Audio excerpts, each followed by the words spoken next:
தேடப்படுகிற குற்றவாளியாக இருக்கக்கூடிய சுபாஸ்கரன் எப்படி கார்ப்பரேட்டை ஒழிக்க முடியும், ஊழலை ஒழிக்க முடியும், இந்தியன் தாத்தாக்கு எப்படி வேலை கொடுக்க முடியும்?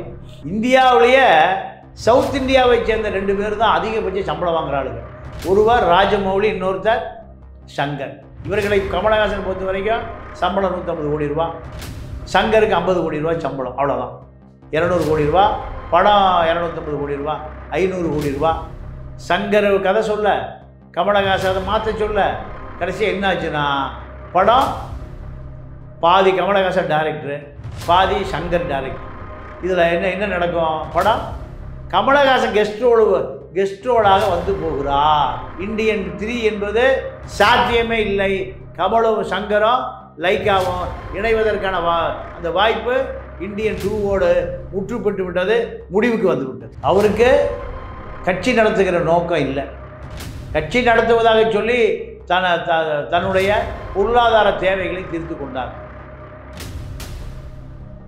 அடிமை யூடியூப் சேனல் வியூவர்ஸ் எல்லாருக்குமே வணக்கம். இன்னைக்கு நம்மளுடைய கேள்விகளுக்கு விளக்கம் அளிப்பதற்காக நம்மளுடைய இணைந்திருக்கிறார் மூத்த பத்திரிகையாளர் திரு தமிழபாண்டியன் அவர்கள். வணக்கம் சார். வணக்கம். உலக நாயகன் அப்படின்னு சொன்னாலே முதல்ல ஞாபகம் ஒரு பேர் கமலஹாசன் அவர்கள். கமலஹாசன் அவர்கள் இது வரைக்குமே தமிழ் இண்டஸ்ட்ரியில நிறைய பங்காற்றிருக்காரு. சின்ன வயசுலேருந்தே நடிக்க ஆரம்பிச்சிருக்காரு.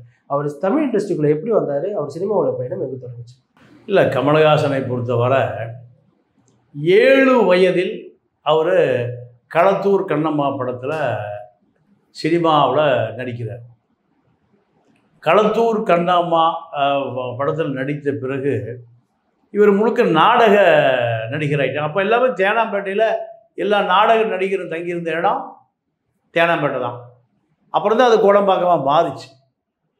அப்போ அவருக்கு நாடகத்தில் தான் அறிமுகம். ஆர்சி சக்தி, இந்த சக்தி இவரும் இணைபிரியாத நண்பர்கள். 2 பேருமே நாடக கலைஞர்கள். அப்போது பாலச்சந்தர் 1970களில் படம் அவர் தான் இயக்குனர். அப்போ அவர் என்ன பண்ணுவார்னா நிறைய வசனங்களை நாடகத்தில் தான் எடுப்பார், திருடுவார் அப்படியே சொல்லலாம். ஏன்னா நாடகத்தில் தான் வசனம் வந்து யார் நடிகரை கதாநாயகி டப்பிங்கெல்லாம் கிடையாது, சொந்த குரலை பேசணும். அப்போ அப்படியே த்ரில்லிங்காக இருக்கும். இதை பாலச்சந்தர் போய் நாடகத்தில் வரக்கூடிய வசனங்களை தான் சினிமாவில் பயன்படுத்துவார். இப்படி சினிமா நாடகத்துக்கு அடிக்கடி போய் இந்த வசனங்களை சுட்டுட்டு வர்றதில்ல. பாலச்சந்தர் கமலஹாசனை சுட்டுட்டு வர்றார். கமலஹாசன் அப்போது நாடக நடிகராக இருக்கார். அரங்கேற்றன்னு ஒரு படம், அதுதான் பாலச்சந்தருக்கு ஒரு பெரிய டைரக்டர்னு தமிழ் சினிமா உலகில் ஒரு பெரிய அறிமுகம் கொடுத்த படம். அந்த படத்தில் ஒரு கதாநாயகனாக ஒரு கற்பனை பண்ணி வச்சுருக்காரு. எல்லா பக்கம் தேடுறாடு, கிடைக்கல.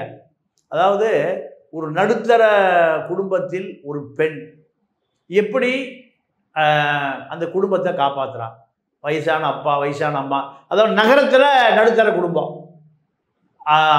அம்மா, அப்பா, தங்கச்சி, தம்பி, இப்படி ஒரு குடும்பத்தை அந்த பொண்ணு வேலைக்கு போயிட்டு வந்து காப்பாற்றுவான். அந்த படம் தான் அரங்கேற்றம். அந்த அரங்கேற்றம் படத்தில் தான் கமலஹாசன் கதாநாயகன். கமலஹாசன் விகடகவி, நான் ஒரு விகடகவி, நான் ஒரு கதை சொல்லுகிறேன், இந்த பாட்டு கமலஹாசனை தமிழ் சினிமா உலகில் முதலில் ஒரு கதாநாயகனாக அறிமுகப்படுத்திய படம் அரங்கேற்றம் தான். அப்போது அந்த பாட்டு வசனமாகவே வரும். ஆண்கு கிளி ஒன்று, பெண் கிளி ஒன்று, இரண்டும் காதல் கொண்டது, ஒரு கிளி அப்பாவி கிளி, இப்படிலாம் அந்த பாட்டு வரும். அது வந்து 70களில் மிகப்பெரிய ஹிட்டு. இப்படி தான் கமலஹாசனுடைய அரசியல் சினிமா 2க்குமே முற்றுப்பு, அதாவது பிள்ளையார் சொல்லி போட்ட இடம் அதுதான். வசனம் ப்ளஸ்ஸு நடிப்பு. ஏன்னா தங்கப்பன் மாஸ்டர் தான் இவர் டான்ஸ் கற்றுக்கிறாரு. அப்போது கேரளாவில் ஜெயமாலினி படத்துக்கு தமிழ் படம் கேரளா 2மே ஜெயமாலினிக்கு ஒரு குழுக்கு டான்ஸ் இருக்கும், ஜெயமாலினிக்கு பின்னாடி சிலுக்கு டான்ஸ் இருக்கும்.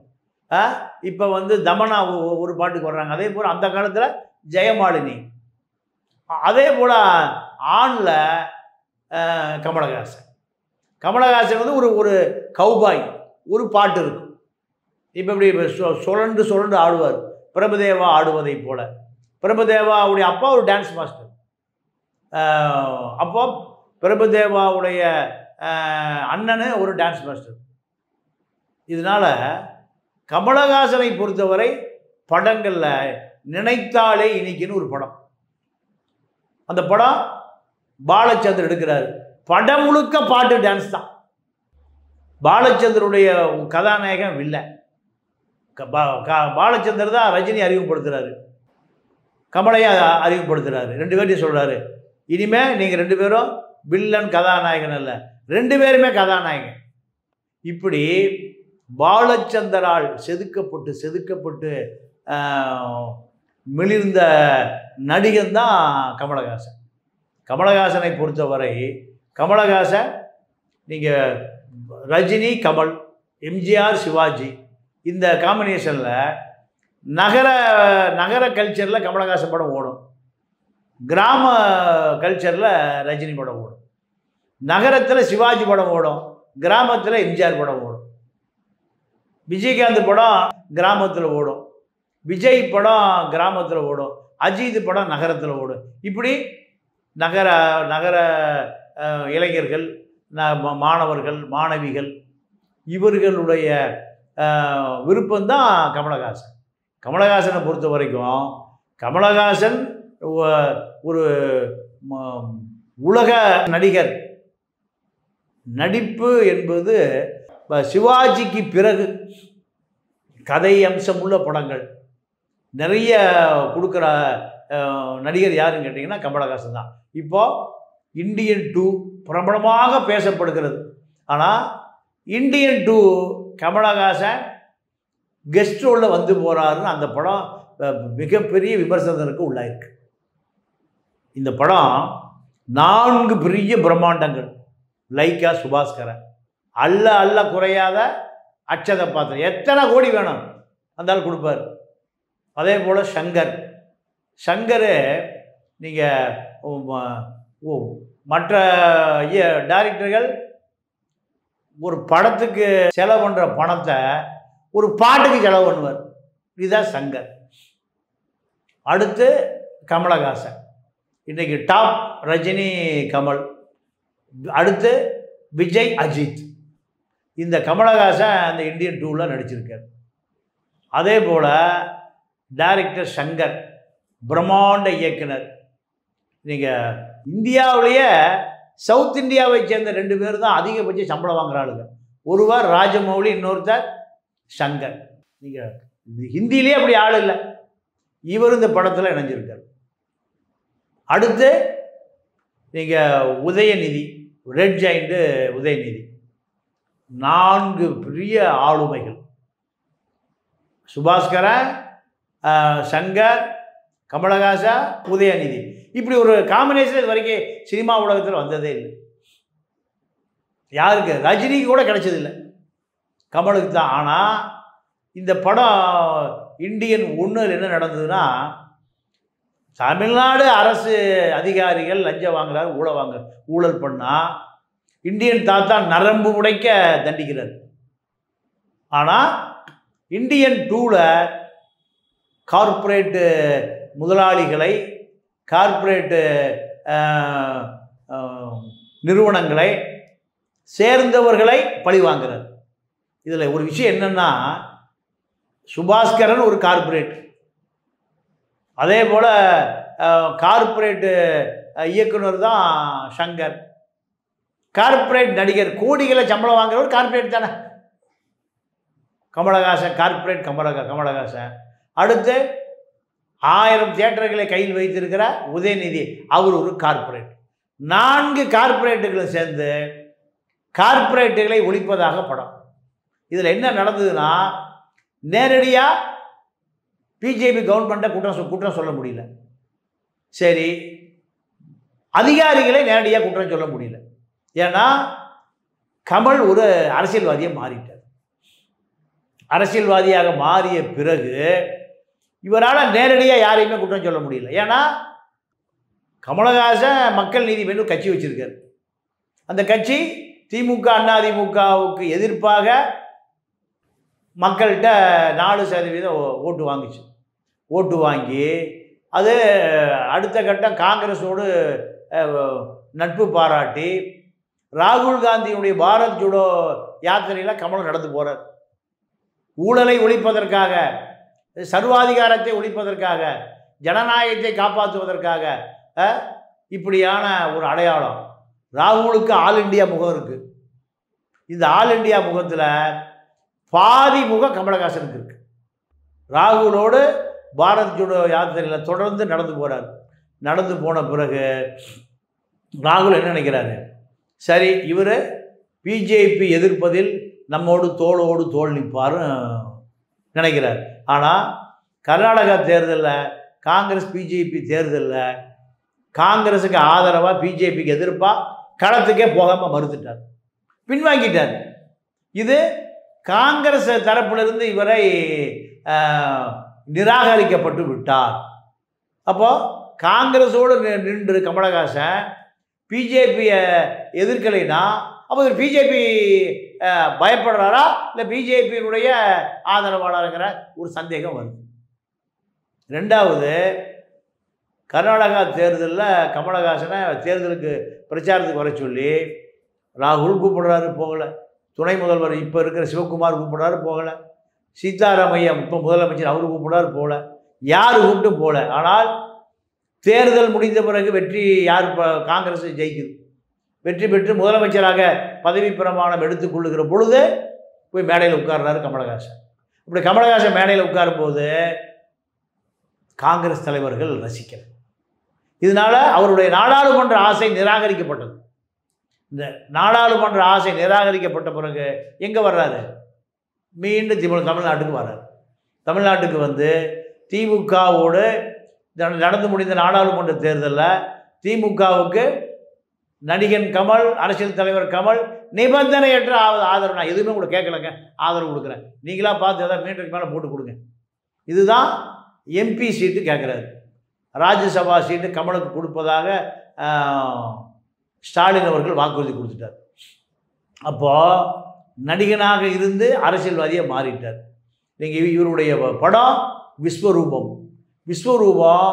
விஸ்வரூபத்துக்கு பிறகுதான் நடிப்பு பாதி, அரசியல் பாதி.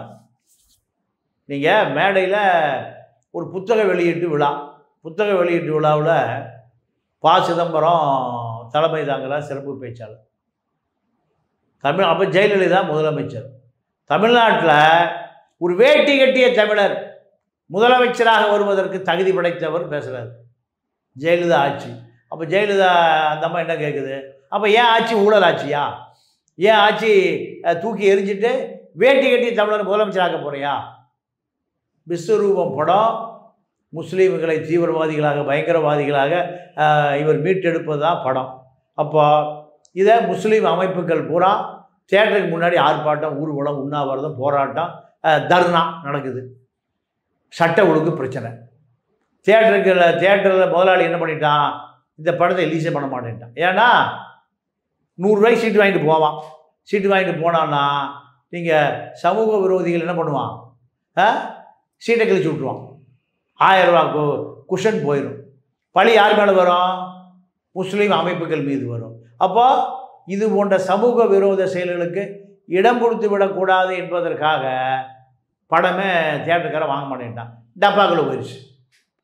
பல கோடி செலவு செய்து எடுத்தப்பட்ட படம் அரசியல் பேச ஆரம்பித்த பிறகு, அரசியல்வாதியோட மோத ஆரம்பித்த பிறகு படம் எங்கே போயிடுச்சு, போட்டிகளை போயிடுச்சு. பல கோடி நட்டம். இவர் என்னங்கிறாரு, நான் இந்த நாட்டை விட்டே கிளம்புறேன்ட்டார். இந்தியாவை விட்டு வெளியேறுகிறேன், இங்கே ஜனநாயகம் இல்லை, இங்கே எந்த விதமான மனித உரிமைகள் காப்பாற்றப்படவில்லை. இதுதான் கமலஹாசன். எந்த நடிகர்களும் அரசியல் ரீதியாக ஒரு பெரிய பரபரப்பு செஞ்சதே இல்லை, எந்த நடிகருமே. எம்ஜிஆர் ஒரு நேரம் அரசியலுக்கு வந்தார், சிவாஜி அரசியலுக்கு வந்தார், அது வெற்றி பெறல, திரும்பி போயிட்டார்.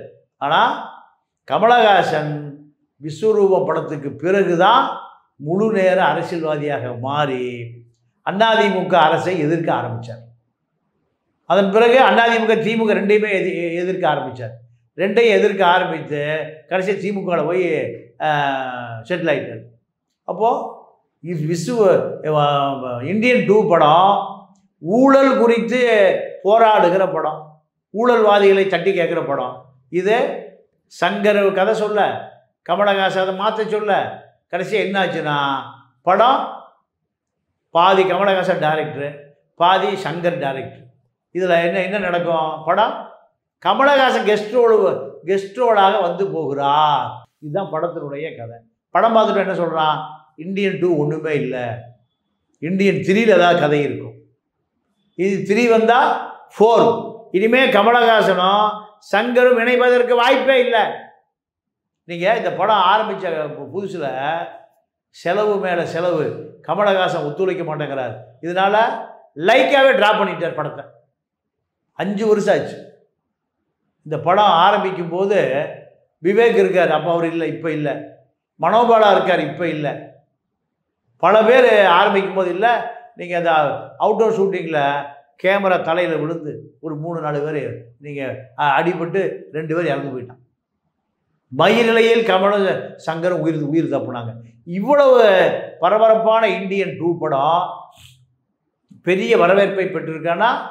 வரவேற்பு இல்லை. ஏன் வரவேற்பு இல்லை? இந்த படம் இந்தியன் 1 போல இந்த படம் இல்லை. இதுதான் ரசிகர்கள் மத்தியில் கடுமையான விமர்சனம். ஏன் காரணம் கேட்டால், டைரக்டர் சங்கருடைய முழு பொறுப்பில் கமலஹாசன் நடிக்கலை. ஏன் நடிக்கலை? சங்கர் நீங்கள் முதல்வன் படம் எடுக்கும்போது தமிழ்நாட்டில் ஆட்சி அதிகாரத்தில் இருந்த திமுக உட்பட அத்தனை பேருமே சங்கருடைய படத்தை எதுக்க ஆரம்பித்தாங்க. ஏன்? அரசியல் இருக்க உள்ள விஜய் நடிக்க மாட்டேன்ட்டார், ரஜினி நடிக்க மாட்டேன்ட்டார், அர்ஜுனை தேடி பிடிச்சி நடிக்க வச்சாங்க. அப்போது இதே தான் இப்போ என்ன படம்? இந்தியன் 2. இந்தியன் 1ல் அரசு அதிகாரி ஊழல் பண்ணுறத உடனே தட்டி கேட்குறாரு. இந்தியன் தாத்தா நரம்பு புடைக்குது. ஆனால் 2ஆம் படத்தில் நரம்பே புடைக்கலை. ஏன்? அரசியலில் சமரசம் செய்து கொண்டார். சமரசம் செய்து கொள்ள படத்தில் முழுமையாக ஆர்வத்தோடு, ஒத்துழைப்போடு, முழு இன்வால்மெண்ட்டோடு நடிக்க முடியல. ஆனால் சங்கர் வேலை வாங்க முடியல. சங்கருக்கு இவருக்கும் ஈகோ யுத்தம். 5.5 வருஷ காலம் படம் நிற்குது. உதயநிதி தலையிடுறார். உதயநிதி தலையிட்ட பிறகு இந்த படம் எவ்வளோ செலவானாலுங்க நான் பார்த்துக்கிறேன், நான் ரிலீஸ் பண்ணிக்கிறேன், என்கிட்ட ஒரு 1000 தேட்டர் இருக்குது, அரசியல் இருக்குது, அதிகாரம் இருக்குது. உதயநிதி தலையிட்ட பிறகு இந்த படம் ரிலீஸ் ஆகுது. அப்போது கமலஹாசன் முழு நேர அரசியல்வாதியும் அல்ல, முழு நேர நடிகரும் இல்லை. ஆனால் இப்படியே தொடர்ந்தால் கமலஹாசனுடைய நடிப்பு நீங்கள் அரசியலாக மாறி போயிடும். அரசியல்வாதிகள் நடிப்பை நீங்கள் திரைப்பட நடிகர்கள் மிஞ்ச முடியாது.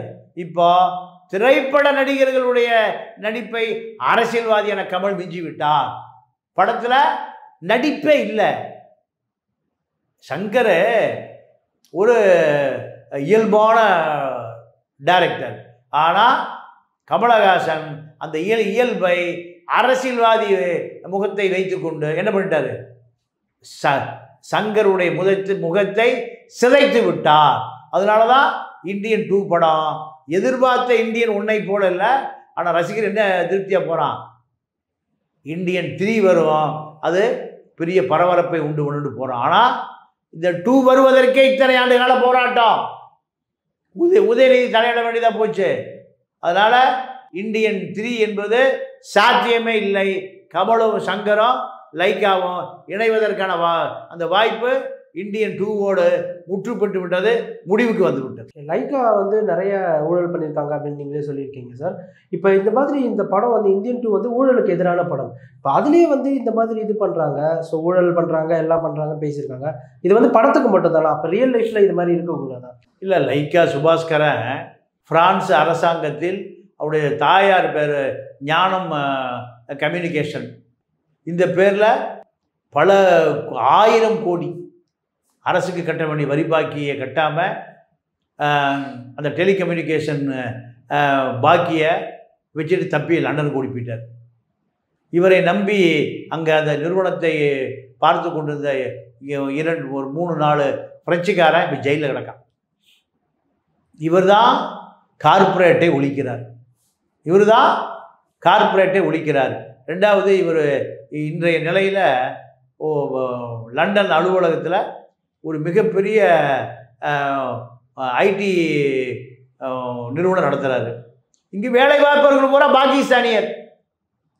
அப்போ அவர் எப்படி இந்தியாவுடைய தேசப்பற்றை பற்றி சொல்லுவார்? இந்த பாகிஸ்தானியர்கள் எதற்காக வைத்திருக்கிறார்? தமிழர்களை வச்சிருக்கல, இந்தியர்களை வைத்திருக்கல. பாகிஸ்தானியர்கள் எதுக்கு? குறைந்த சம்பளத்துக்கா? இல்லை, எதுக்காக வைத்திருக்கிறார்?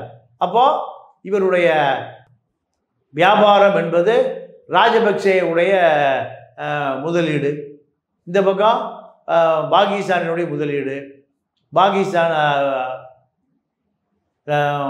பணியாளர்கள். அப்போ இவருடைய தொழில பல மர்மங்களை நிறைந்ததாக இருக்குது. அல்ஜீரியாவிலிருந்து அந்த அமைச்சரோட, அந்த நாட்டு டெலிகம்யூனிகேஷன் அமைச்சரோடு ஒரு டெலிகம்யூனிகேஷன் நிறுவனத்தை நடத்தி பல 1000 கோடி அங்கே ஏமாற்றிட்டு அங்கே தப்பிச்சு ஓடியாட்டார். இப்படி தேடப்படுகிற குற்றவாளியாக இருக்கக்கூடிய சுபாஸ்கரன் எப்படி கார்ப்பரேட்டை ஒழிக்க முடியும், ஊழலை ஒழிக்க முடியும், இந்தியன் தாத்தாக்கு எப்படி வேலை கொடுக்க முடியும்? எல்லாமே முரண்பாடான ஒரு விஷயமா இருக்கு. இந்தியன் 2 என்பது நீங்கள் 500 கோடி ரூபாய் முதலீட்டில் எடுக்கப்பட்ட படம். இந்த 500 கோடி ரூபாயும் மிக சாதாரணமாக பிரான்ஸில் ஒரு பெட்டிக்கடை வைத்திருந்த லாட் சப்பல் பகுதியில் பெட்டிக்கடை வைத்திருந்த சுபாஸ்கரன் எப்படி இப்படி பல 1000 கோடிகளுக்கு சொந்தக்காரரானார்? பிரான்ஸ் அரசாங்கத்தில் இவர் மீது உள்ள வழக்கு நிலுவையில் இருக்கா இல்லையா? இவர் தான் கார்ப்பரேட்டுகளை ஒழிக்கக்கூடிய ஒரு கதையை எடுக்கிறாருன்னா எல்லாமே முரண்பாடாக இருக்குது. இவர்களை கமலஹாசன் பொறுத்த வரைக்கும் சம்பளம் 150 கோடி ரூபா, சங்கருக்கு 50 கோடி ரூபா சம்பளம், அவ்வளோதான். 200 கோடி ரூபா படம், 250 கோடி ரூபா, 500 கோடி ரூபா. இந்த 500 கோடி ரூபா வருமானம் கண்டிப்பாக இந்த படம் 500 கோடியை மீட்டு கொடுக்காது. சங்கருக்கு கமலஹாசன் வைத்து முழுமையாக வேலை வாங்க முடியல, கமல் சங்கருடைய டைரக்ஷனில் நடித்து கொடுக்க முடியல. அதனால தான் 5 ஆண்டு காலம் இடைவெளியாக இந்த 4 பேர் கூட்டணி. இனிமேல் இந்த கூட்டணி இணைவதற்கான வாய்ப்புகளே இல்லை. 4 பேரும் 4 கார்ப்பரேட்டு ஒரு முதலாளிகள். இந்த 4 கார்ப்பரேட் முதலாளிகளுமே இனிமேல் இணைவதற்கான எந்த கூறுகளும் தென்படுவதாக தெரியவில்லை. நாம் தமிழர் கட்சி தலைவர் சீமான் என்ன சொல்லியிருக்காரு அப்படின்னா, இந்த மாதிரி ஒரு படம் வந்தால் மட்டும் ஊழலை ஒழிச்சிட முடியுமா அப்படின்னு சொல்லியிருக்காரு. இல்லை, ஊழல் என்பது இந்தியாவில் புறையோடி போன ஒரு விஷயம். 140 கோடி பேரில் ஒரு 60 கோடி பேர் இரவு உணவு இல்லாமையே படுக்க போகிறதா ஒரு புள்ளி வர சொல்லுது. அம்பானி, அதானி, டாட்டா, பிர்லாக்கள் இப்படி 10% பேர்கிட்ட இந்தியாவுடைய 90% சொத்து முடங்கி கிடக்கு. 90% மக்கள்கிட்ட 10% சொத்து முடங்கி கிடக்கு. போன தலைமுறையில் சாதாரண குமாஸ்தாவாக இருந்த திரு பாய் அம்பானி, இப்போ அம்பானியுடைய மகன் முகேஷ் அம்பானி, அனில் அம்பானி 2 பேருமே 15 லட்சம் கோடியே வச்சிருக்கிறதாக ஒரு புள்ளி விவரங்கள் சொல்லுது. 2002 மிக சாதாரணமாக ஒரு 2 கோடி ரூபாயில் முதலீட்டில் ஆரம்பிக்கப்பட்ட அதானி நிறுவனம் இன்னைக்கு 15 லட்சம் கோடிகளில் உலகம் முழுக்க கால் பதிச்சிருக்கு. இதெல்லாம் எப்படி சாத்தியம்? State Bank of India, Bharat வங்கி 50,000 கோடி ரூபாய் எடுத்து கடனாக கொடுக்குறாங்க அதானிக்கு, அம்பானி.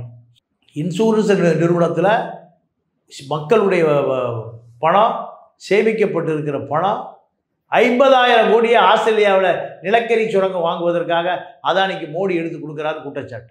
இப்படி பல குற்றச்சாட்டுகள் தொடர்ந்து இந்தியாவில் கார்ப்பரேட்டுகளுக்கு இந்த மக்களுடைய சேமிப்பு பூரா எடுத்து கொடுக்கப்படுகிறது. இதையெல்லாம் கார்ப்பரேட்டுகளை கேட்பதற்கு ஆளே இல்லை. கார்ப்பரேட் நிறுவனங்கள் எதை சொல்லுகிறதோ அதுதான் இந்தியாவில் சட்டமாக மாறுகிறது. பிஜேபியினுடைய முதல் நிதியமைச்சராக இருந்த ஒருவர் மறைந்த அருண்ஜேட்லி வங்கியில் டெபாசிட் பணம், பல கோடி பேருடைய பணம் வங்கி திவாலானால் பெரு முதலாளிகளுக்கு கடன் கொடுத்துட்டு அந்த முதலாளிகள் திவாலாயிட்டா வங்கி நடத்துவதற்கு டெபாசிட் போட்டு வச்சுருக்கான்ல அவன் பணத்தை எடுத்துக்காங்கிறான். அப்போ இதெல்லாம் மிகப்பெரிய மோசடி. இந்த மோசடிகளை கேட்பதற்கு நாடாளுமன்றத்தில் எந்த குரலும் எழுப்பப்படவில்லை. அப்போது கார்ப்பரேட்டுகள் வைத்தது தான் இந்தியாவுடைய சட்டம். கார்ப்பரேட் முதலாளிகள் எதை சொல்லுகிறார்களோ அதைத்தான் காங்கிரஸ் பிஜேபியும் காதில் கேட்டுக்கொள்கிறது. இதை எப்படி ஒழிப்பது? சினிமா எடுத்து கார்ப்பரேட்டை ஒழிக்கலாமே தவிர நிஜ வாழ்க்கையில் கார்ப்பரேட்டுகளை ஒழிக்கவே முடியாது. ரஜினி அவர்களும் கமல் அவர்களும் இணைந்து தான் வந்து ஒரு கட்சியை ஆரம்பிக்கிறதா சொல்லியிருந்தாங்க. அதுக்கப்புறம் பார்த்தீங்கன்னா ரஜினி அவர்கள் பின்வாங்கியதாகவும் அதுக்கப்புறம் கமல் வந்து மாட்டிக்கிட்டதாகவும் சொல்கிறாங்களே, இது உண்மையா? இல்லை, ரஜினிக்கு கட்சி ஆரம்பிக்கிறதுக்கு எந்த விதமான சிந்தனையும் இல்லை. ஏன்னா அவரால் பிரச்சாரம் பண்ண முடியாது. அவர் சிறுநீரக மாற்று அறுவை சிகிச்சை செஞ்சுருக்கார். அதனால் அவருக்கு 70க்கு மேலே வயசு போயிடுச்சு. இனிமேல் அவரால் அரசியல் பண்ண முடியாது, சூறாவளி சுற்றுப்பயணம் செய்ய முடியாது. அது போன்ற இதெல்லாம் கற்பனாவாதம். 100% கற்பனாவாதமே தவிர இதில் 1% கூட உண்மை இல்லை. ஒரு தலைவர் வந்து ஒரு கட்சியை ஆரம்பிக்கிறாங்க, அவங்க ஆளுங்கட்சியாக இருக்கட்டும் எதிர்கட்சியாக இருக்கட்டும், இவங்க 2 பேரையும் எதிர்க்கிறாங்க. ஆனால் சிறிது காலம் கழிச்சு அவங்களுக்கு எந்த ஒரு மக்கள் சப்போர்ட்டும் இல்லை, ஓரளவுக்கு தான் மக்கள் சப்போர்ட் இருக்குன்னும் போது அவங்க அந்த எதிர்த்த கட்சியிலே போய் சேர்றாங்களே. சரி, இதை பார்க்கறதுனால அவங்களுடைய தொண்டர்கள் எந்த மாதிரி அவதிப்படும்? இல்லை, தொண்டர்கள் அதிர்ச்சி அடைகிறான். திமுகவில் ஒரு சீட்டு வாங்கணுங்கிறது தான் கமலஹாசனுடைய நோக்கம். கட்சி தொண்டர் இருந்தா என்ன போனா என்ன? நீங்கள் பல ஐஏஎஸ் ஆஃபீஸர் ஐபிஎஸ் ஆஃபீஸர்கள்லாம் கட்சிக்கு வந்தாங்க. எம்பிபிஎஸ் டாக்டர் வந்தார், டாக்டர் மகேந்திரன் வந்தார், மௌரியா ஐபிஎஸ் வந்தார், பாலச்சந்தர் ஐஏஎஸ் வந்தார். இவர்களெல்லாம் கமல் தக்க வைத்துக் கொள்ள முடியவில்லை. ஏன்? அவருக்கு கட்சி நடத்துகிற நோக்கம் இல்லை. கட்சி நடத்துவதாக சொல்லி தன்னுடைய பொருளாதார தேவைகளை தீர்த்து கொண்டார். இப்போ தன்னுடைய ஆசை, நீங்கள் அமிதாப் பச்சன் எம்பியாக இருந்தார், துக்ளக் ஷோ எம்பியாக இருந்தார், ஹேமா மாலினி எம்பியாக இருந்தாங்க, வைஜெயந்தி மாலா பாலி எம்பியாக இருந்தாங்க. திரைப்பட கோட்டாவில் எனக்கு ஒரு எம்பி கொடுங்க, நானும் இந்திய நாடாளுமன்றத்தில் கால் பதித்தாக வேண்டும் என்னுடைய வாழ்க்கையின் கடைசி காலத்தில். அதனால் எதை வேண்டுமானாலும் சமரசம் செய்து கொள்கிறேன், நிபந்தனையற்ற ஆதரவு திமுகவுக்கு. இதுதான் கமலஹாசனுடைய இன்றைய நிலை. இப்போ அவர் திமுக எம்பி ஆனார்னா இருக்கிற தொண்டனும் கிளம்பி போயிடுவான். இது அவர் எதிர்பார்த்தே தான் செய்கிறார். இது அவருடைய அரசியல் வாழ்க்கையில் ஒரு நாடாளுமன்ற உறுப்பினராகி தன்னுடைய ஆசையை நிறைவேற்றிக் கொள்ள வேண்டும். அது திமுக சார்பாக நிறைவேற்றப் போகிறது. திமுகவை எதிர்த்தா திமுக எப்படி சீட்டு கொடுக்கும்? வாய்ப்பே இல்லை. அதனால் திமுகவை விமர்சனம் செய்யாமல் இருந்து அந்த நாடாளுமன்ற உறுப்பினர் பதவியை பெறுவது என்பதுதான் அவருடைய எதிர்கால திட்டம். கமலஹாசன் அவர்கள் அரசியல் கட்சி ஆரம்பித்து மறுபடியும் சினிமாவுக்கும் வர்றாரு, அரசியலுக்கும் வர்றாரு, சினிமாவுக்கு வர்றாரு. இப்போ விஜய் அவர்களும் கட்சி ஆரம்பிச்சிருக்காரு. அவர் என்ன சொல்றாரு, நான் சினிமாவுக்கு வரமாட்டேன் இனிமே அப்படின்ற மாதிரி சொல்லிடுறாரு. இவரும் வந்து சினிமா அரசியல் அப்படின்ற 2த்துக்குமே வந்தார் அப்படின்னா அவங்களுடைய தொண்டர்கள், அவருக்கு ஆதரவு கொடுக்குற மக்கள்லாம் என்ன நினைப்பாங்க? அவர் இல்லைங்க, அதாவது அரசியலுக்கு வருவதற்கு அறிமுகமே சினிமா தான். அரசியலில் சினிமா கலக்காத மாநிலம் தமிழ்நாடு இல்லை. ஜெயலலிதாவுக்கு எது அறிமுகம், எம்ஜிஆருக்கு எது அறிமுகம், கருணாநிதிக்கு எது அறிமுகம், அண்ணாதுரைக்கு எது அறிமுகம்? திராவிட இயக்கமே சினிமா கோட்டையில் உருவானது தான்.